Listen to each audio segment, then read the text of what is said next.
So here we are. The first live stream is always exciting. Gonna make a lot of mistakes, but I hope you can forgive me. What I want to do now and from now on for the next weeks, month, years is to analyze songs and to just analyze it, play some solos, and explain all the music theory concepts behind that. So whether I reharmonize songs like I want to do today, or whether I improvise over songs using music theory concepts, or whether I take a pop or rock song and just analyze the music theory behind it that makes it work and that you can use for your own songwriting.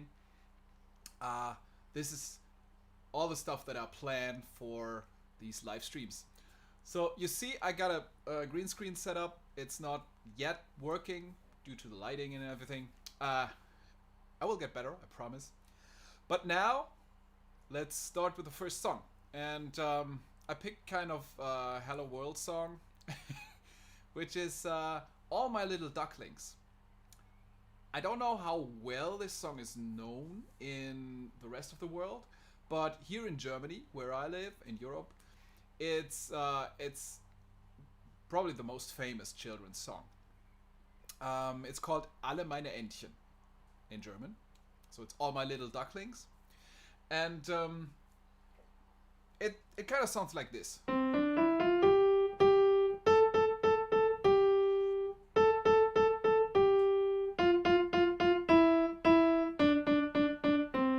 So that's all there is. And when I started playing piano, that was actually one of the first songs that my piano teacher asked me to harmonize. So I had to find chords that fit the melody and that make the thing work. Yes, and this is what I'm gonna do today. It's a little more advanced, but we want to talk about fancy and nice music theory concepts here. So let me start by playing this song with a few harmonies.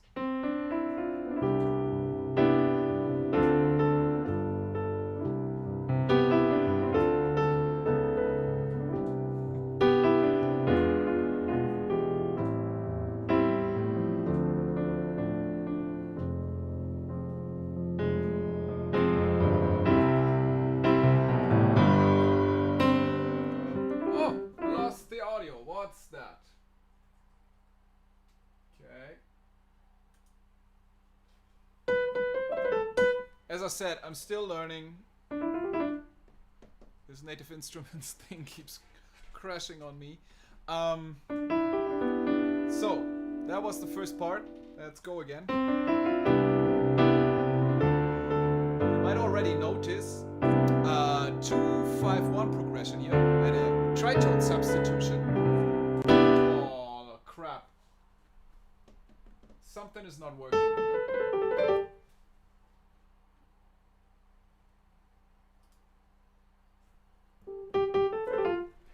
Seems that main stage is detecting a feedback loop, which is not the case, I hope. So you have the 2-5-1 progression. Simple. You can always use a 2-5-1 progression before any tonic chord, like this one. So this is tonic, and then I get back to the tonic by a 2-5 progression. Just a tritone substitution. We'll get into this in a minute. And then moving to the relative minor.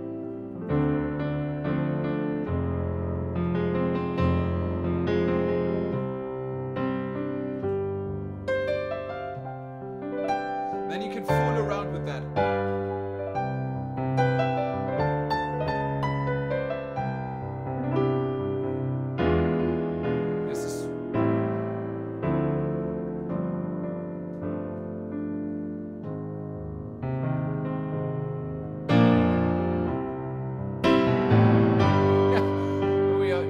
Elton John country, I think. All nice things to learn for this. So what I started with is just making the first chord, making it a major 7 chord. So that.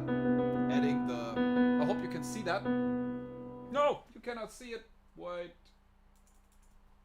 All the crashes. Here's the keyboard. Here, that major 7, and also added a 9 in it for a good measure. So this is to make that tonic chord a more jazzy and just a little nicer and more sophisticated. And then instead of moving to the subdominant, which would be the plain way to do it, what I did is I moved to the relative minor of the subdominant, which is this. So it's the D minor. And I did that not because I was thinking of relative minor to the subdominant chord, but I did that because I thought about a cadence leading back to the tonic, because from here I want to get back to the tonic. And every time you want to get back to the tonic, the most convincing thing to fill gaps and to just create tension towards the tonic is to have the dominant chord in front of it. So the dominant chord of C major is G, G7. So you could do that. It's okay. It's not that convincing. But then if you again find a kind of dominant chord to the G7, then you would move up a fifth again. You're at D, and you can make that a 2-5. So instead of the dominant chord, you do a 2-5 progression. So you do the 2 minor chord, then the 5 dominant chord, and then the 1. So simple 2-5. Most of you probably know that already. And that fills in the gap with some nice harmony. Now if you want to get more jazzy, you do a tritone substitution. And the tritone substitution, sorry, I'm checking the feed. I'm not yet used to the live stream. So the tritone substitution is just, instead of doing 2, 5, 1, you do 2, and then you do the tritone substitute of the 5. So from the 5 chord, G dominant in that case, you move up a tritone. Tritone from G is D flat. So you just take the dominant chord on the D flat instead of G dominant. What that gives us is 2, then the D flat. Sorry. And I'm just keeping the sharp 5 here for the dominant chord because it's in the melody. It's in the melody and it works fine. What you might notice, that's the simple trick to always remember a tritone substitution, is if you have a 2-5-1 progression. It's essentially 2-5-1 is essentially jumping down in fifth. From the 2 to the 5 to the 1. It's all fifth. Down in fifth. That's the magic of it. And now what we essentially do, hope you can see that down there. Yep. We take that one here and substitute it with the tone a tritone away. So tritone away is this one. So what we end up is not this, but let's pull that up an octave. So we have, so instead of, we do that. So tritone substitution is much easier, for me at least, to remember if you just move down a half step. So take the 2 chord, move down a half step, play a dominant chord on that note, move down another half step and play a tonic chord. practice that in all 12 keys, as always, and you will have that handy all the time. What a tritone substitution will also give us, the nice thing is that if a melody note like that, this is pretty plain in G dominant, this is just the 9th, and we move down. But if we move to the tritone substitution, the regular options like a 9th or a 7th usually become some crazy options for the tritone substitute. So in that case we have a sharp 5. This is the sharp 5 here.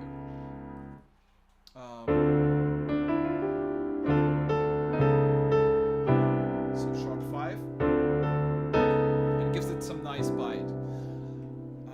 That was the first part. So basically I was harmonizing using a 2-5-1 progression and the tritone substitution in a 2-5 progression.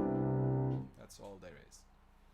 Then for the second part, I used a nice trick, but it's a little more fancy, I think, than a tritone substitution, is I moved to the relative minor key of the original key.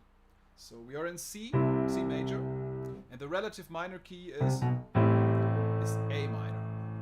The relative minor key has the same accidentals as the major key, but you can also remember it by moving down a minor third.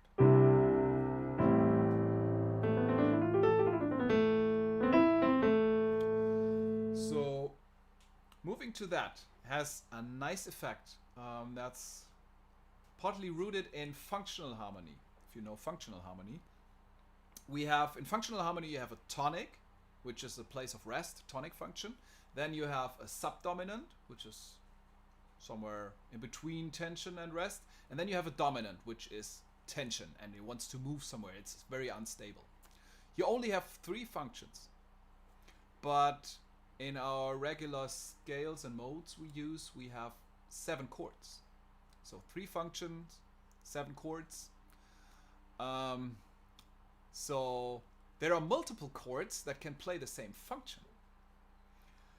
So the tonic function can be played by the 1 chord, by the tonic chord, obviously. But the tonic function can also be played by the 6th chord, by the relative minor. And it can also be played sometimes by the 3 chord. For the 3 chord, now I don't know the correct English term for that.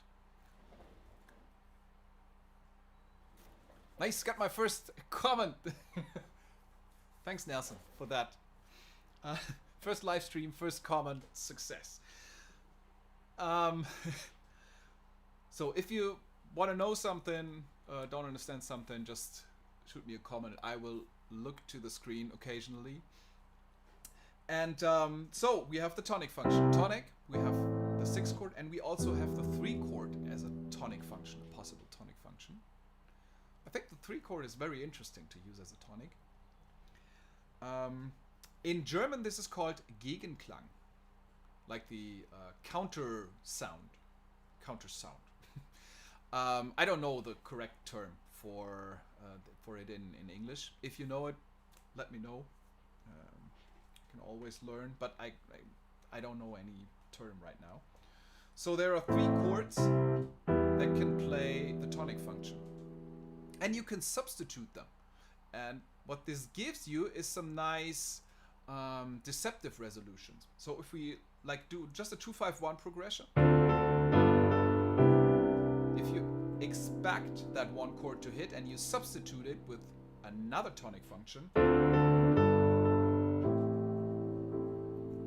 can you hear that? It's still a satisfying resolution. It's still a tonic function, but it's surprising at the same time because it's it's a different chord than you expected. Same with the Gegenklang, counter sound. The counter I'm calling it counter sound. It's Gegenklang is actually so interesting because it can also play the function of the dominant. So it's ambiguous in that sense. That's nice. But I didn't use that for my reharmonization. So let's get back to where I was. We were here, and then the second part of the melody. I want to go to the. Let's say we could do that it like this.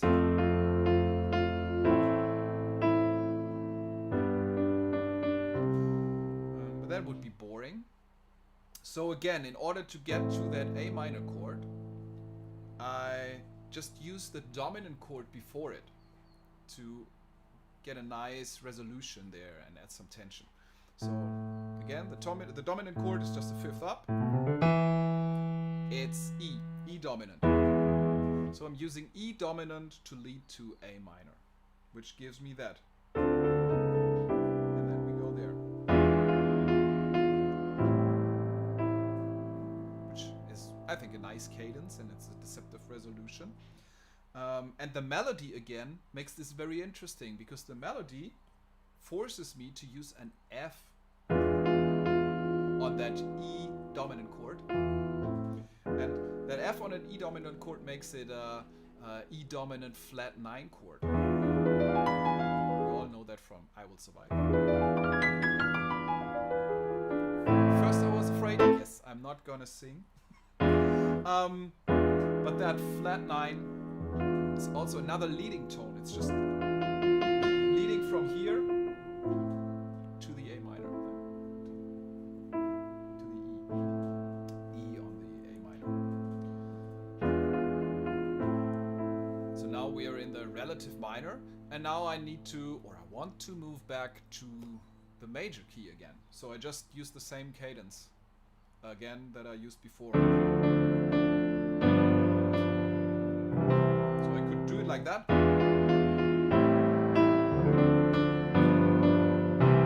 Just a 2-5-1.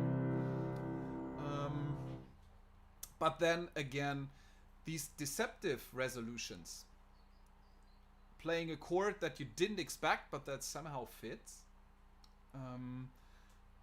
they are especially powerful if you do that at the end of a phrase or at the end of a song. So if I do it here,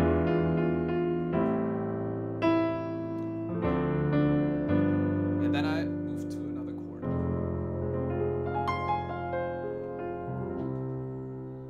Now that's a typical thing, cliche almost, to not move to the tonic, but then use the subdominant and the minor version of the subdominant.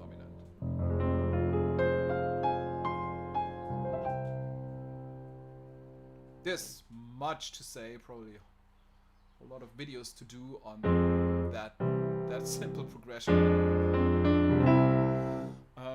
But for now, just remember that you can always have that plagal cadence with a minor at the end. Like a plagal cadence is when you move from the subdominant to the tonic, and you move from the minor subdominant to the tonic. You can always use the subdominant, make it minor in a major key. It's always a nice sound. Sometimes it's too cliche. You gotta be careful.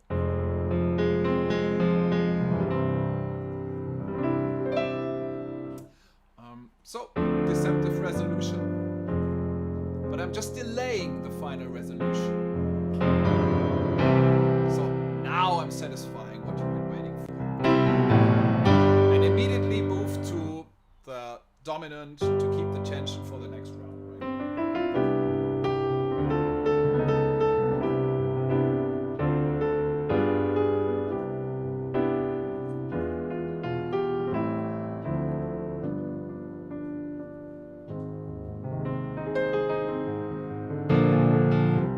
Just another nice deceptive resolution. And in the beginning I said it's basically Elton John country, because I don't know, I always associate that with Elton John endings. And this is when you go, and now instead of moving to the, this is the tonic where we want to go, but use that same melody note, but I choose a different chord that has that melody note in it, but is not the tonic. So in that case, it's A flat major. So there's also, you can kind of think that you can substitute the tonic with, as I said, with the other classical tonic functions, like the relative minor and the Gegenklang. But you can also use, so that was the minor third down and a major third up, but you can also use the chords a major third down, like that would then be a major chord, or the major chord a minor third up. So in that case, A flat major, or the flat 6 on the flat 6 of the scale, or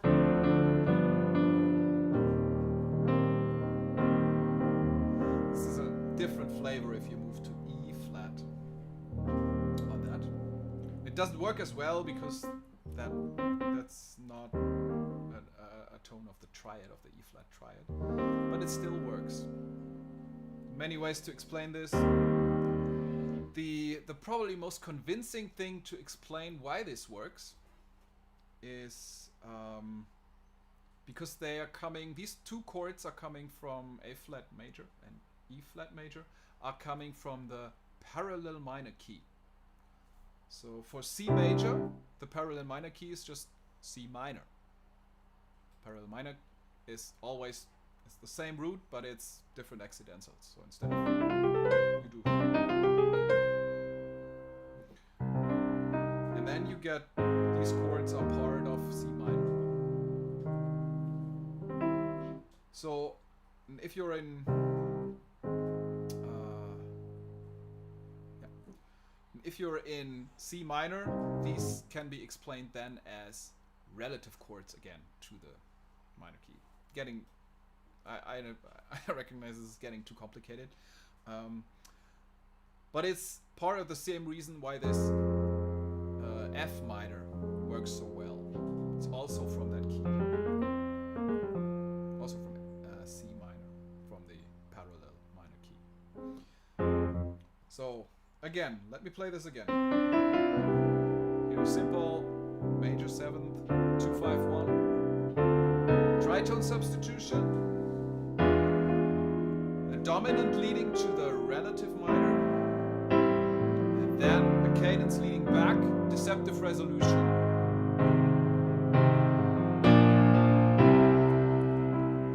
And if you're struggling with remembering all the theory while you're playing this, there are shortcuts to think about that. So just as for the tritone substitution, it's moving down in half steps. It's much simpler than counting where the tritone is. You could think of these deceptive resolutions as just pick a chord that has the note you're landing on, which is most likely the root or the fifth of a chord, at the end. So in that case, it lands on C.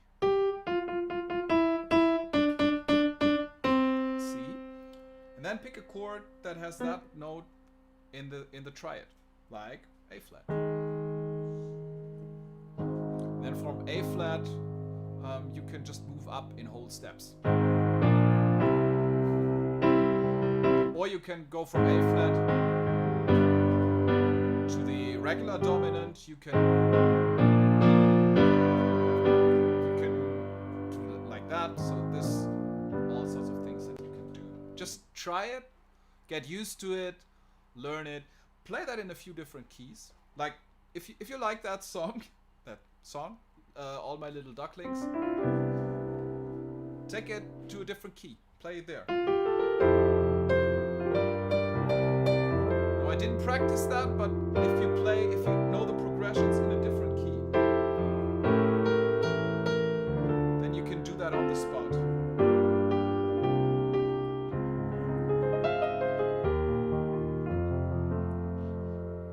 Or take another song you like, and just practice these endings. Every time you end a song from now on, you should try to figure out an extended ending, a deceptive resolution, like that. So, like this one.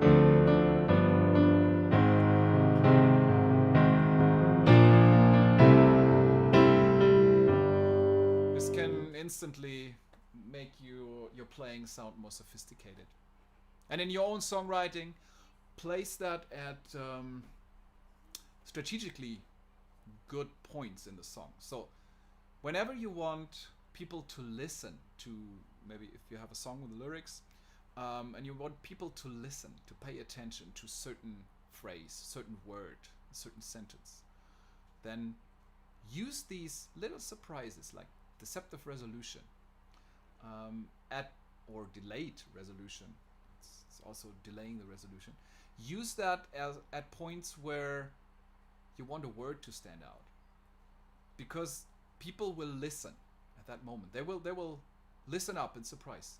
Before, all the words are basically lost if they are in line with everything they know. But then this little surprise makes them listen, and then they hear this word and they will remember it. So that's a nice trick if you plan a message, to get a message across with your song. Use that in strategic places. Now let me check your comments.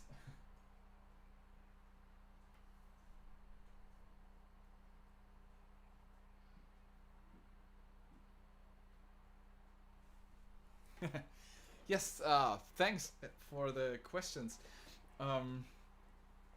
Yeah, so there's a few. This is all a lot of stuff, but there are a few like basic principles in music theory that are always true, and that you can always derive all this fancy stuff from. And one of these very basic things is to have like the dominant tonic resolution, like the cycle of fifth, and you go around the cycle of, if whenever you move down a perfect fifth, that feels like a resolution. So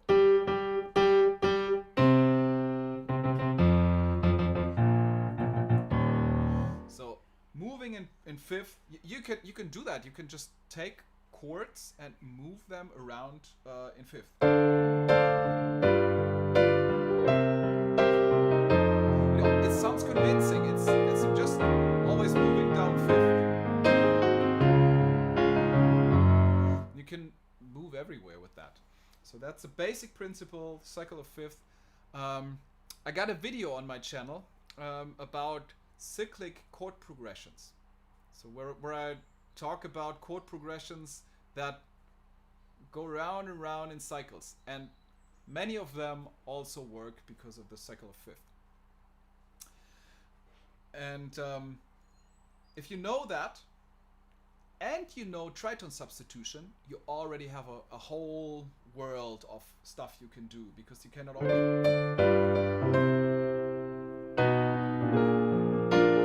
you can just basically move down in half note steps.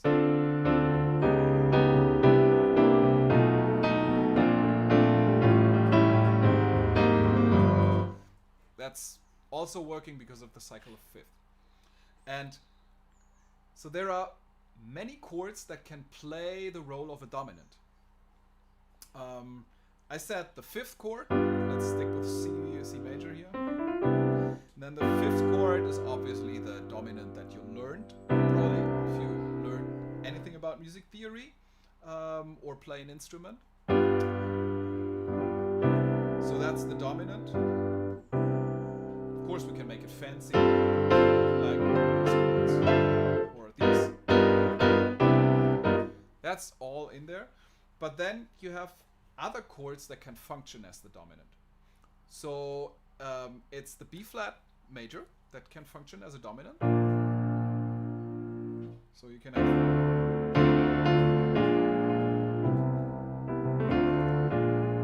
also works.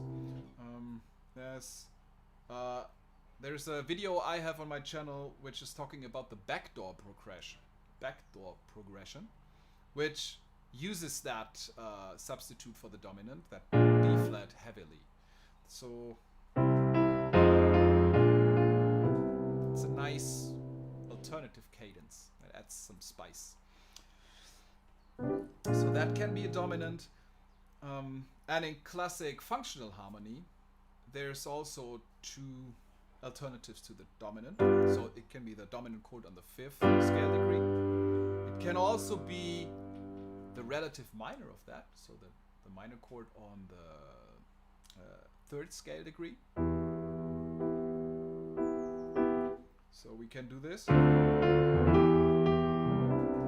It's not as convincing, and it always depends on the context, how well these work or how these sound. Because if I move from E minor to C major 7, nothing changes in the voicing, if you notice. So there are essentially no guiding tones, and that's why it doesn't sound that convincing. I want to have more guiding tones. So like a Phrygian sound like that might be better.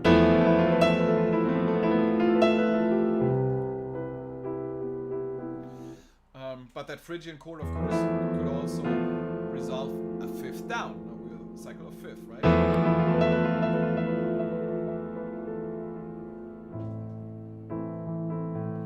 Wonderful. I love Phrygian.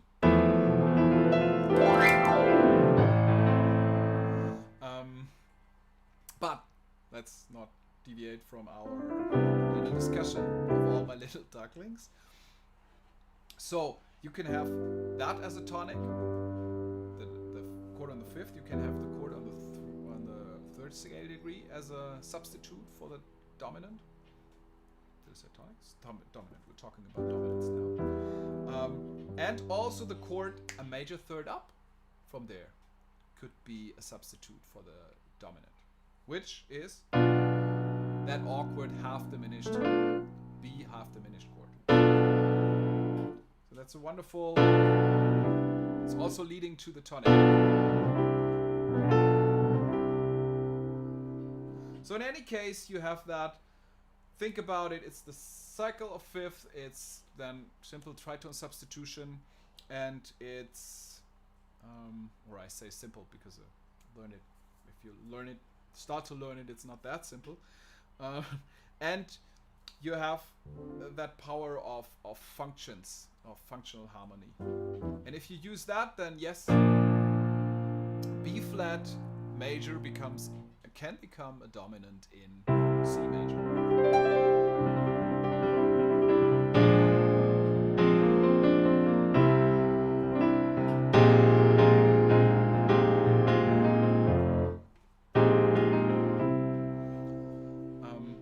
And let me explain that B flat, because I think it's interesting, because sometimes you have to go around a few corners to really explain it, so it's not that simple. It's simple to play, but it's harder to explain why this works. But it pays to understand why it works, because then you can come up with other nice music theory concepts for your songs or for your solos.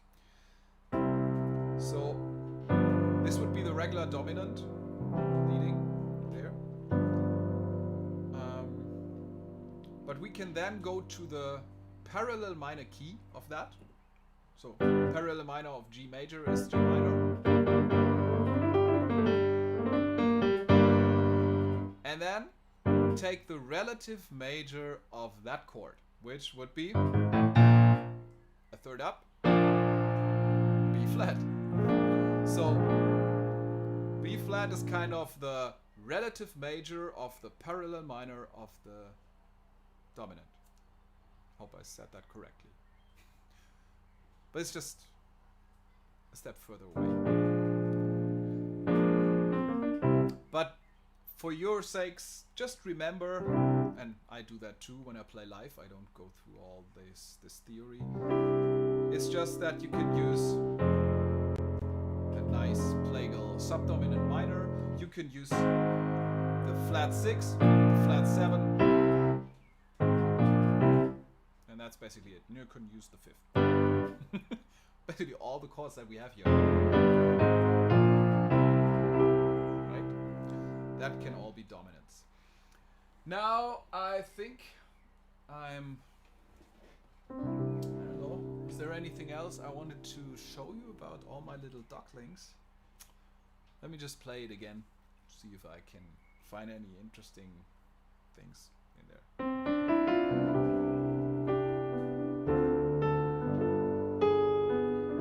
Obviously you can use options, and chromaticism is always nice. So if a melody moves down like this, there's a key in between. You can always use that as a passing tone.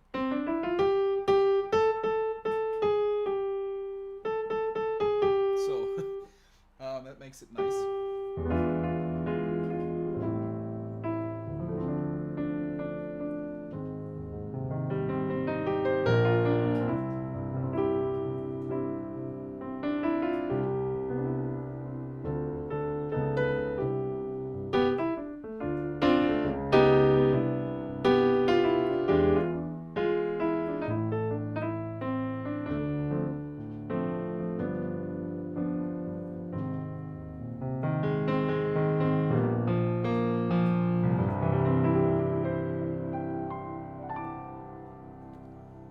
So I think that's it for today, for my little live stream, my first live stream.